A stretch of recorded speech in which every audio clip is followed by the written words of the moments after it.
Hey guys, it's your girl Lydia, aka geekxxchic, and I'm back with another review to The Walking Dead. This is for the latest episode, which was called The Calm Before. And yeah, it was calm for a big chunk of the episode. And then of course we had that ending. I guess I wasn't as affected by the ending because honestly, no one that I personally have that many stakes in died yet.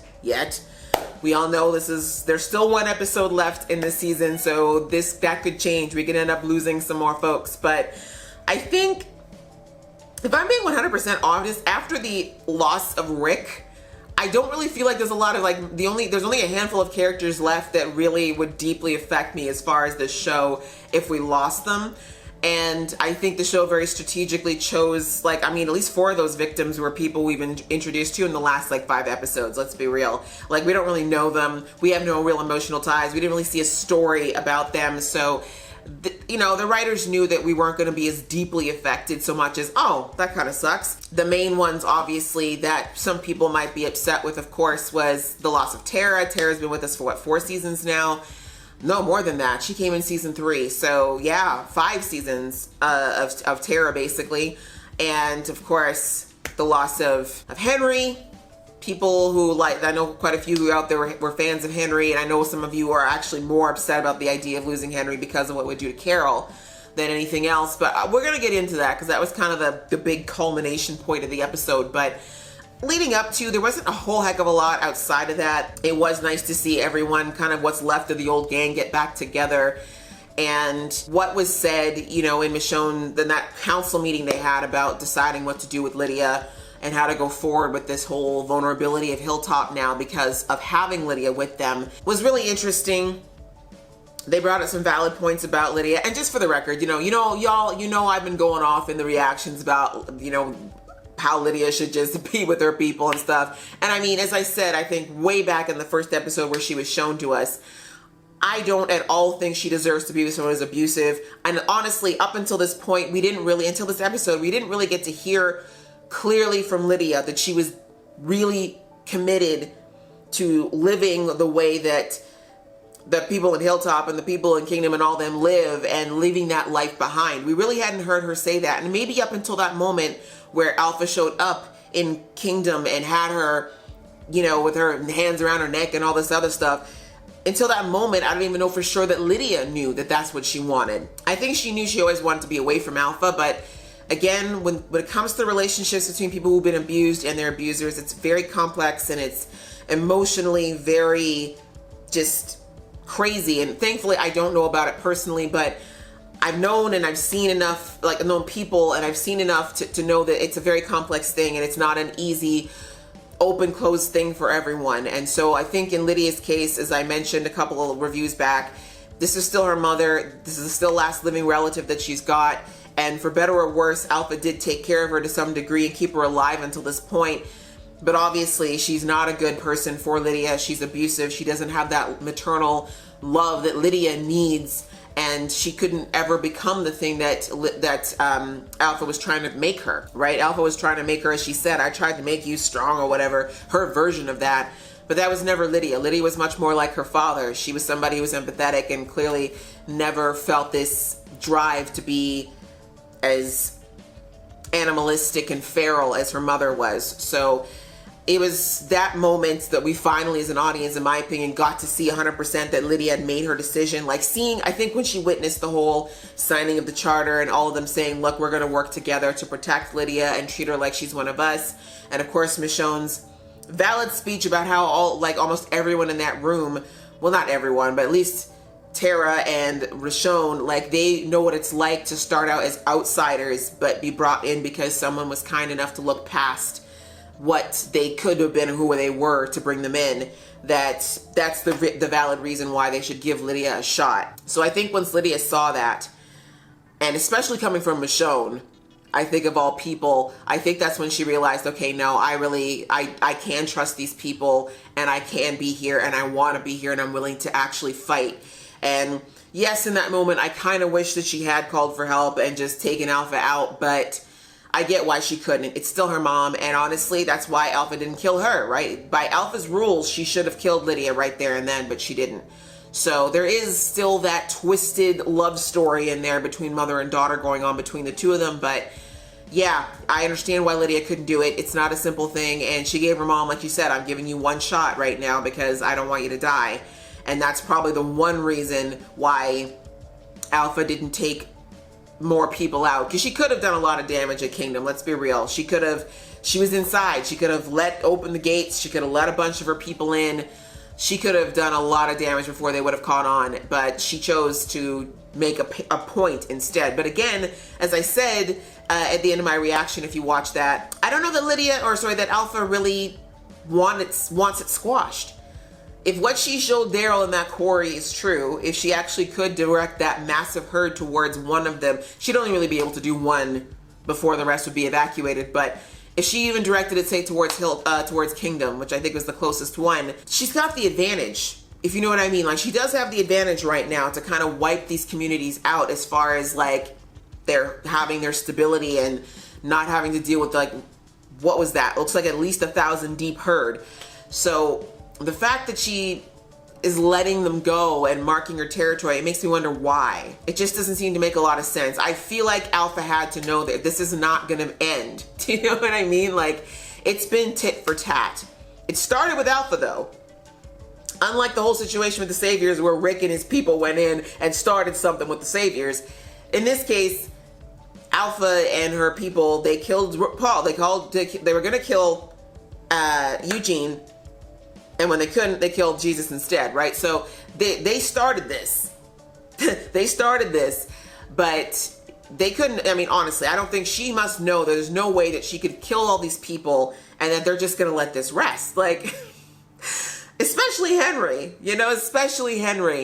especially considering what she said to Ezekiel about how, oh, I can't wait to meet your wife one day. Like, she knew what she was doing. Anyway, I don't think that Alpha is stupid enough to think that there's not going to be some kind of retribution coming, but I don't know. I just don't know the best way for things to go going forward, because she does have the numbers in the sense of they have figured out how to use the dead to their advantage. I will give the Whisperers that. It's not a stupid thing. It's something that I feel like more living communities honestly should have figured out by now, how to use the walkers to their advantage, because there are more of them than the living. The advantage also is, of course, that the communities do have more weapons, they have more things available to them to kind of take people out, but it's just, I don't know, it's just a messy situation that I really don't have the answers to right now. As coming way back to my point about Lydia, it's good to know that she is 100% now, she knows where she wants to be and that she's willing to fight for these people, and I hope that she also understood by making that decision that this means she may actually have to kill Alpha at some point. She's been kind of playing the fence up until now. I don't really want to kill them, I don't really want to hurt them, but it's gonna come down to that. Like, I have a feeling that if her and Alpha face up again, if they square up again, someone's gotta kill somebody. Back to what kind of led us up to this swan song. There wasn't much around the fair. Like, we didn't really get much out of it. Like, I feel like, again, all of this was just a big setup for what we got at the end. But I think the show made it pretty clear who we were gonna lose. Like, I personally felt like they put like big giant arrows, like, these people are going to die. You know, like, don't get too attached. You know, the fact that we, like I said, you know, when Henry was looking for Lydia, we had two girls we'd never seen before, and a girl's like, are you lost? Well, I certainly hope you find who you're looking for. I'm like, who are you? You've never spoken before. I've never seen you on my screen. Suddenly you have a line with Henry. You're gonna die. So's your friend, right? I knew right away. I'm like, okay. And then a little misdirection with Carroll and Ezekiel having their little moment. I was like, okay, this feels a little bit like a goodbye, but I'm like, I know they're not gonna kill Carroll. But we all know, this is a big spoiler alert for y'all if you've not read the comics. So if you don't want to know this part, like, skip ahead 5 seconds or whatever. But Ezekiel is the one who usually ended up with a head on a spike in the comics. And so I had a feeling that potentially we might get that remix based on what they were doing. But I like that the show has played with these things in the past, where the comic versus what they do in the show. And I'm happy with this one personally. I, like, honestly, my list of people, I'm going to keep it 100, that I was like, please, Lord, don't kill them. Obviously, Michonne, top of my list. Like, you got to leave the queen alone. I didn't want Judith to die because, obviously, I don't like kids dying at all in this apocalypse, unless it was those evil kids from last week, but that's another story. I didn't want, obviously, Carroll. Didn't want Ezekiel to die. Didn't want Rosita, mostly because she's pregnant. I'd be just super sad. It's pretty much it, to be perfectly honest. Those were the main people that I think I really didn't want to see any of the, and Daryl. I didn't want Daryl to die either. So those are the main ones that, like, to me have like an emotional, like, I would have been super, super upset to see one of those guys go or get hurt. But I felt fairly confident that none of them would be. But I didn't know. You know, there's never a guarantee with the show, and obviously they would have to keep it under wraps if it was one of the major characters that were gonna go. But I did not foresee Tara. Although I noticed when she kept giving all those things about, oh, we should do this, and here's new plans, and I want to be a good leader. It's like, oh God, something's gonna go down either at Hilltop or with Tara. I knew right then because they gave her, again, Tara's had way more screen time and like way more things to say in this episode than we've seen in pretty much this season. Let's be real. So again, I'm not that sad. And let's just talk about the people that we did lose that were actually of significance to the show. I mean, sorry to the other folks that were there, but let's face it, they were filler. They weren't people that most audience members have a connection with, and that was on purpose. But the people that we do know, Enid, Tara, and Henry, those were the three that really are people that are going to resound with us as far as people that were lost. Enid, we'll just give her a quick little I mean, Enid, she's kind of been in and out of this series since she arrived. She really, to me, was brought there to give Carroll, when he was still with us, she was there to kind of help Carroll get to that point in his life. I mean, he was already a teenager. She was kind of his first crush, his first little, you know, foray into romance. And I think if Carroll had stuck around as a character, we possibly would have seen more of a connection there. And I think that would have been a much better storyline if Carroll had lost his girlfriend. Anyways, I guess we would have lost the whole reason to have Lydia around if that was the case. But anyway, yeah, I mean, it's sad in the sense that they've lost a medical person. She had some really valuable skills that were very useful at Hilltop. And obviously it's going to be harsh for the people back there who've known her. But as far as the show is concerned, they really never made Enid a character of import outside of kind of what she meant to Carroll. So I'm not surprised really that she's gone. And honestly, I think for the actress, it's probably a better deal for her because it really wasn't a thing where she wasn't even a series regular, right? So sorry, Enid, but all the best to the actress on her next gigs. Then of course we had Tara. Tara, you know, kind of the same thing. Tara's biggest arc on this show was really the season of the governor, which was what, season 3? It really was, and then it's season 4 when she kind of had to prove herself to the group that she wasn't some crazy governor-loving person, you know, that she was just a girl who was on the wrong side of a battle that she didn't realize she was, you know, what she was dealing with. So, I mean, I had no hate for Tara. I always thought she was kind of fun and funny, but I feel like in the last couple of seasons, the things that used to really make her shine, like her interactions with Rosita and kind of the relationship she was kind of building with Daryl and who's that guy too? The black dude with the dreads who went on a mission and never came back. Oh, I can't remember his name. But he's a character in the comics and he literally disappeared. We've never seen him again since he went.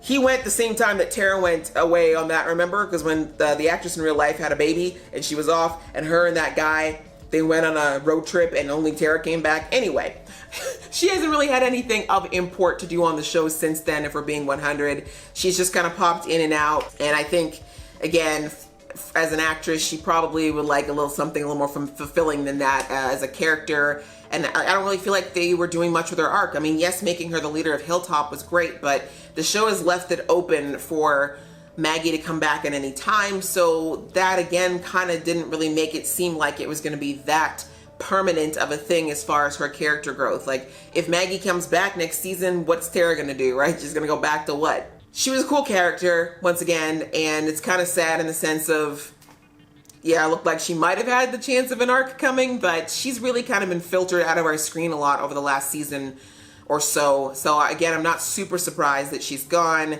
As I said, though, just Hilltop has got the worst luck when it comes to people leading that place. I mean, come on. We got Gregory dead, now I got Diesel's dead, now Tara. Like, it's that cursed position that no one's gonna want. Is Maggie gonna want to come back at this rate? Because, man, since she left, it's like she cursed that position. Like, no one else is gonna hold this position till I get back. I curse it, I say. So bye, Tara. All the best to you as an actress as well. You're really funny and sweet as an actress. I've seen you on The Talking Dead a ton of times, so I hope you have the best wherever you go next. And then we have Henry. So y'all know he was not my favorite character, let's be real. Pretty much since he came on the scene. Not even this season. When he ran off in the last season and made Carroll go out there and relive what she went through with Sophia again, he was already pretty low on my list.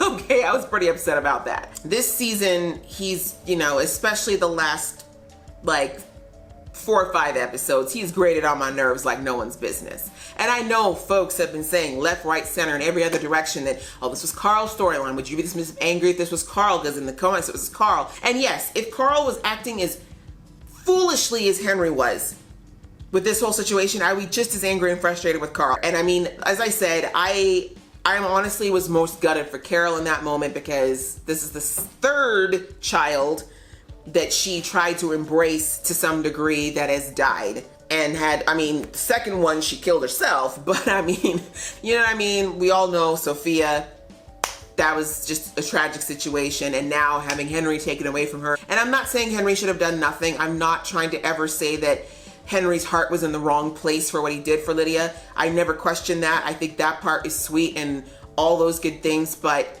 Henry refused to think beyond what he wanted and what made him feel better in that situation. And that triggered a lot of things. For y'all who are fans, I am sorry for you. I mean, it sucks to see a character you like go, but for me, that's why there's not a big emotional feel for me over the death of Henry. I really, really feel it for Carroll though, because Carroll did not deserve to lose another kid like this. For her opening her heart again to having a son and being able to call him her son and everything, we know what a big deal that is for Carroll after everything she's been through. So it sucks that she lost him. But as I said before, if I had to choose between losing Henry and her losing Ezekiel, I'm sorry, I'm gonna choose Henry. I feel like Ezekiel is so much more important to Carroll as a person and for what she needs. So again, obviously that kill, that hit on Henry was a direct thing from Alpha. That was one way to basically put the screws to Lydia for rejecting her for a final time. And Lydia, honestly, I don't know how she didn't go directly to try to find Henry right after she saw that Alpha was in the camp. Mind you, Henry might have already been taken out, but yeah, it's sad. It's sad. I think she knew, and that's what Michonnes was trying to say to her when she told Lydia to leave, is that you stay and you know that you're risking the lives of a lot of people. So it's going to be rough on Lydia as well to live with the fact that she knows that sadly that murder of Henry was directly for her. It was a message sent personally for her. But this is The Walking Dead. And Carroll, Queen Carroll, that she signed on the charter, I was so proud of her. She's not going to take this lightly. She had no one to lash out with when Sophia died, but there's a person she can blame directly for taking Henry away. And Ezekiel, I think we're going to see a whole new side to Ezekiel as well. Because this, you know, this was someone that he deeply cared about. This is like his other, like he thought of both of those boys as sons, and both of them have been taken from by people that had no reason to take these people away from them. So I am very much looking forward to seeing how Queen Carroll is going to go after this, because I think they've definitely dropped a massive anvil for us that there is going to be a battle royale. And I think it's going to be between Alpha and Carroll. And all my money is on Carroll. All my money is on Carroll. Alpha thinks she's bad. She ain't bad. Alpha ain't bad. Alpha's only bad because she's got some people and she's got that gun that I'm almost positive has no bullets, for the record. Please. Carroll will dog walk that girl all the way up one side of the apocalypse and down the other. And then Michonnes will have a turn. And then Ezekiel will have a turn.